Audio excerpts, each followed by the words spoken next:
നമ്മുടെ ഈ ജ്വല്ലറിയില് ഷെയർ കൂടുമായി ബന്ധപ്പെട്ടുള്ള ഒരു ചോദ്യം ചോദിക്കാനുള്ളത്. ഓക്കെ, ചോദിക്കും. ഹലോ, കേൾക്കാലോ? ആ, കേൾക്കാം. കേൾക്കുന്നുണ്ട്, ചോദിച്ചോളൂ.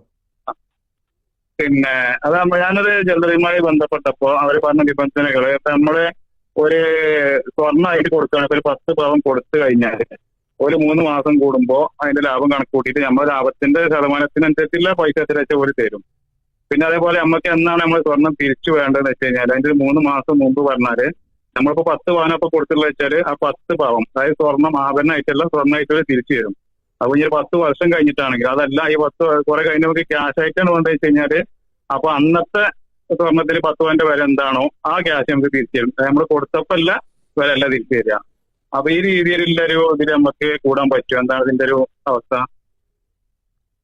ഇത് നമ്മുടെ നാട്ടിൽ ഇപ്പോൾ വ്യാപകമായിട്ടുണ്ട്. എനിക്ക് ജസ്റ്റ് ഒന്ന് ചോദിച്ചു നോക്കാം, നിങ്ങളുടെ ഒരു വിലയിരുത്തൽ അനുസരിച്ചിട്ട് നിങ്ങളെ ഒരു വിലയിരുത്തൽ എങ്ങനെയാണ് അതിനെ കുറിച്ചിട്ട്? അത് എനിക്കത് ശരിയല്ല എന്നുള്ള ധാരണ. പക്ഷെ നമ്മുടെ നാട്ടിൽ സകല ആളുകളും ഇതിൽ ഇൻവോൾവ് ആണ്. അതില് പിന്നെ സംഘടനാ വ്യത്യാസമല്ല, അത് മുജാഹിദ് ജമാഅത്ത് എല്ലാവരും ഇതിലുണ്ട്. അതുകൊണ്ടാണ് ചോദിക്കാൻ കാരണം. കാരണം ഇതിലൂടെ വ്യക്തമായിട്ട് മറുപടി കിട്ടിക്കഴിഞ്ഞാൽ നമുക്കത് പ്രചരിപ്പിക്കും ചെയ്യാം. അതെ, ഇതില് ജസാഖല്ലാ ഖൈർ, ബാറക്കല്ലാ ഫിക്. ഞാനത് നിങ്ങളൊരു ധാരണ എന്താ ചോദിക്കാനുള്ള കാരണം എന്താ വെച്ചാൽ ഇതിന്ന് വളരെ വ്യാപകമാണ്. ഒരുപാട് സഹോദരങ്ങളാണ് ഇത് നിരന്തരം ഇതേ കാര്യം ചോദിച്ചുകൊണ്ടിരിക്കുന്നത്. കാരണം അത്രമാത്രം ആളുകൾക്കിടയിൽ ഇത് പ്രചാരം നേടിക്കഴിഞ്ഞു. ഇതിൽ ഒരുപാട് ശരഈയായ നിലക്ക് ഒരുപാട് പ്രശ്നങ്ങൾ വരുന്നുണ്ട്. ഒന്ന്, നമ്മളിപ്പോ ഈ സ്വർണം അവർക്ക് നൽകി ഈ സ്വർണം കൊണ്ട് അവർ ബിസിനസ് ചെയ്യാന്ന് വിചാരിക്കാം, അവർ കച്ചവടം ചെയ്യാണ്, അതിലൂടെയാണ് ലാഭം നൽകുന്നത് എന്നൊക്കെ നമ്മൾ വിചാരിക്കാം. അങ്ങനെയാണെങ്കിൽ തന്നെ നേരത്തെ നമ്മൾ പറഞ്ഞാൽ ഗുൻമു ബിൽ ഗുർം, ലാഭം എടുക്കുന്നവൻ നഷ്ടവും സഹിക്കണം എന്ന് പറയുന്ന ഒരു കാര്യം ഇതിൽ വരുന്നില്ല. കാരണം എന്താ വെച്ചാൽ ഈ നൽകുന്ന തുക എന്ന് പറഞ്ഞാലും ഗോൾഡ് എന്ന് പറഞ്ഞാലും വാട്ട് എവർ, അത് അതേ രൂപത്തിൽ തിരികെ നൽകും എന്നുള്ളൊരു അഷ്വറൻസ് ആദ്യം നൽകുന്നുണ്ട്. പിന്നെ ഇതില് ഇത്തരത്തിൽ ബിസിനസ് നടത്തുന്ന ജ്വല്ലറികൾ പലപ്പോഴും കുറെ കാലം കഴിഞ്ഞ് കഴിഞ്ഞാൽ ഇത് പൊട്ടലാണ്. ഇതൊരു ചെയിൻ പോലെ ഇങ്ങനെ ഒരു ബബിൾ പോലെ, ഒരു ബലൂൺ പോലെ ഇങ്ങനെ വീർത്ത് ഇതിലേക്ക് ആളുകൾ പമ്പ് ചെയ്തുകൊണ്ട് ഇരിക്കുന്ന അവസ്ഥയിൽ ഇതിങ്ങനെ നൽകാൻ സാധിക്കും. നേരെ മറിച്ചിട്ട് ഇതിൽ ഈ ആളുകൾ വന്നിട്ട് ഓരോരുത്തരും തൻ്റെ പണം അല്ലെങ്കിൽ തൻ്റെ സ്വർണം തിരികെ ചോദിക്കുന്ന അവസ്ഥ, പ്രത്യേകിച്ച് ഒരു ചെറിയൊരു ന്യൂസ് വരാന്ന് വിചാരിക്കുക, ഇത് ഇങ്ങനെ ഇത് പൊട്ടാൻ പോകുന്നുണ്ടെന്നുള്ളൊരു ന്യൂസ് വന്ന എല്ലാവരും വന്നിട്ട് എന്ത് ചെയ്യും, തൻ്റെ സ്വർണവും പണവും തിരികെ ചോദിക്കും. ഇവർക്കൊന്നും ചെയ്യാൻ കഴിയില്ല. ഇത് ഇങ്ങനെ 1-2 ജ്വല്ലറികളല്ല, എത്ര ജ്വല്ലറികളാണ് നമ്മുടെ നാട്ടിൽ പൊട്ടിയത്? ഒന്നല്ലല്ലോ, രണ്ടല്ലല്ലോ.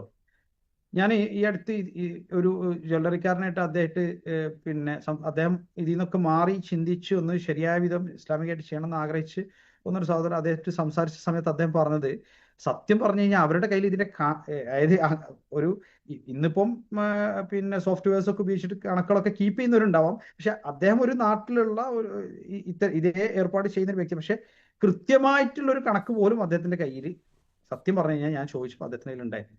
അപ്പം നമ്മൾ ഇതിൽ ശ്രദ്ധിക്കേണ്ട ഒരു വിഷയം എന്താ വെച്ചാൽ, നമ്മൾ ഈ ഗോൾഡ് അവർക്ക് നൽകുന്നത് ബിസിനസ്സിലേക്കാണോ, ഇത് നമ്മൾ അവർക്ക് വിറ്റതാണോ, കടം കൊടുത്തതാണോ? കടം കൊടുത്തതാണെങ്കിൽ നമുക്ക് മുൻകൂട്ടിയുള്ള ധാരണ പ്രകാരം ഒരു പ്രത്യുപകാരം നമുക്ക് സ്വീകരിക്കാൻ പറ്റില്ല. കടം കൊടുത്തതാണെങ്കിൽ നിങ്ങൾക്ക് എത്ര സമയത്തേക്കാണോ നിങ്ങൾ കാലപരിധി പറഞ്ഞത് ആ സമയത്തുമ്പോൾ നിങ്ങളുടെ ഗോൾഡ് തിരികെ ചോദിക്കാം, അത് അതേപോലെ അവർ തരും വേണം. പക്ഷെ അതിന് നിങ്ങൾക്ക് മുൻകൂട്ടി ധാരണ പ്രകാരമുള്ള ഒരു പ്രത്യുപകാരവും സ്വീകരിക്കാൻ പറ്റുകയില്ല, അത് പലിശയിനത്ത് വരും. അപ്പോൾ നമ്മൾ കടം കൊടുത്തതല്ല, കാരണം നമ്മുടെ പ്രത്യുപകാരം സ്വീകരിക്കുന്നുണ്ട്.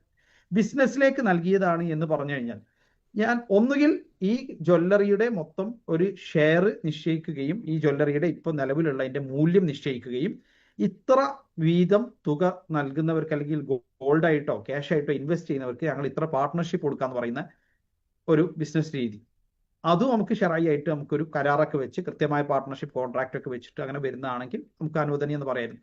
അതും ഇവിടെ ഇല്ല. പിന്നുള്ളത് എന്താ, ഈ ഗോൾഡിനെ ട്രേഡിങ്ങിന് വേണ്ടി നൽകുക. അതില് ഈ ഗോൾഡിന് ഇത്രത്തോളം ഇതിൽ ട്രേഡ് ചെയ്ത് ഇതിൽ നിന്ന് പ്രോഫിറ്റ് ജനറേറ്റ് ആവുന്നുണ്ടോ?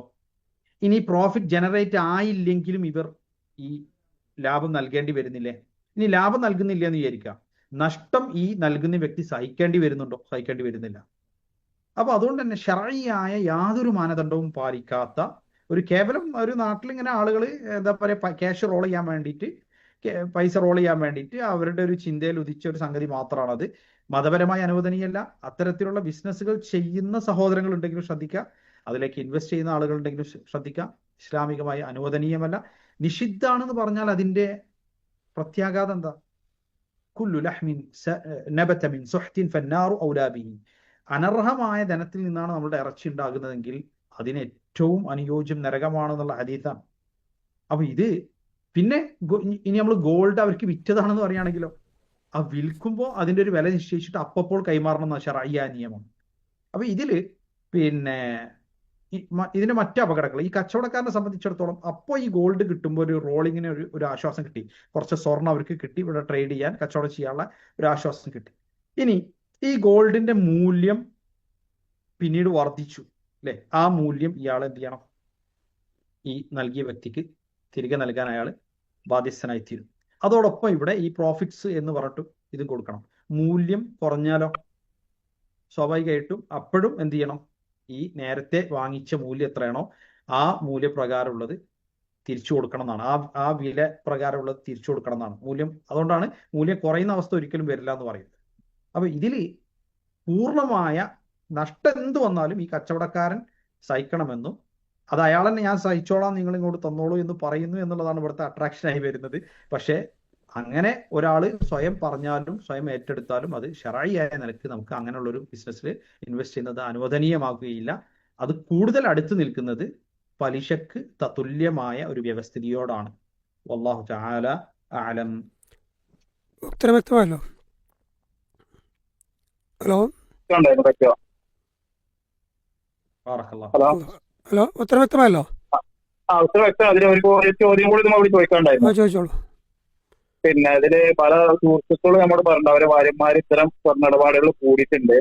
അപ്പൊ അവരുടെ ഭാര്യമാർക്ക് ഇതുപോലെ ക്യാഷ് കിട്ടുന്നുണ്ട്. അപ്പൊ ആ ക്യാഷ് മക്കൾക്കും ഇവർക്കൊക്കെ പല വസ്ത്രങ്ങളൊക്കെ വാങ്ങാനൊക്കെ ഉപയോഗിക്കുന്നുണ്ട്. അപ്പൊ അത് എന്താണ് അതിന്റെ രീതിയിൽ പലരും ചോദിക്കാറുണ്ട്. അപ്പൊ അത് ഉപയോഗിക്കാൻ പറ്റില്ല കുട്ടികൾക്ക് വേണ്ടിയിട്ട് എന്താണ് വേണ്ടത്?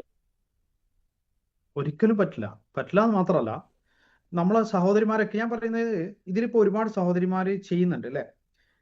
സത്യത്തില് ഒരർത്ഥത്തിൽ ഈ സഹോദരിമാരൊക്കെ അവർ നമസ്കരിക്കുന്നവരാണ്. അതേപോലെ ഈ സഹോദരന്മാരും അൽഹംദുലില്ലാ അതൊരു തെറ്റാന്നുള്ള ബോധ്യം അവർക്കുണ്ട്. പക്ഷെ അത് കൃത്യമായി തെറ്റാന്ന് ഒരു പക്ഷെ അവരോട് ആരെങ്കിലും പറഞ്ഞു കൊടുക്കാത്തതുകൊണ്ട് ആയിരിക്കാം അവരതിൽ പെട്ടെന്നേ മനസ്സിലാക്കുന്നത്. കാരണം ഒരു ഈമാനുള്ള പടച്ചറബിനെ ഭയപ്പെടുന്ന ഈ ജീവിതം ശാശ്വതമല്ല, മരണാനന്തര ജീവിതമാണ് ശാശ്വതം എന്ന ബോധ്യമുള്ള ആളുകൾ ഒരു കാര്യം തെറ്റാന്ന് മനസ്സിലാക്കിയ പിന്നെ അവർ വിട്ടു നിൽക്കും. എൻ്റെ അനുഭവം ഞാൻ പറയുന്നത് പൊതുവില്. പിന്നെ ഒരു വിഭാഗമുണ്ട്, അവർക്ക് ഹലാലായാലും പ്രശ്നമല്ല ഹറാമായാലും പ്രശ്നമല്ല, ക്യാഷായാൽ മതി എന്നുള്ള രൂപത്തിലുള്ള സമീപനം അവർ നമുക്ക് ചിലപ്പോൾ തിരുത്താൻ കഴിയില്ല. ഇനിയിപ്പോൾ ഹറാമെന്ന് അവർക്ക് ബോധ്യപ്പെടുത്തി കൊടുത്താൽ ചിലപ്പോൾ തിരുത്താൻ സാധിച്ചോളുന്നില്ല. നബി സല്ലല്ലാഹു അലൈഹി വസല്ലം പറഞ്ഞു, യഅതി അലൻ നാസി സമാനുൻ ലാ യുബാലിൽ മർഉ മാ അഖദ മിൻഹു അമിനൽ ഹലാൽ അം മിനൽ ഹറാം. ആളുകൾക്കൊരു കാലഘട്ടം വരും, അവര് ഈ സ്വരൂപിക്കുന്നത് അല്ലെങ്കിൽ അവർക്ക് കിട്ടുന്ന പണം അത് ഹലാലിൽ നിന്നാണോ ഹറാമിൽ നിന്നാണോ എന്നൊന്നും അവർ പരിഗണിക്കാത്തൊരു കാലം. അതങ്ങനെ ആണോന്ന് അറിയാൻ പോലും താല്പര്യപ്പെടാത്തൊരു കാലം വരുന്നു.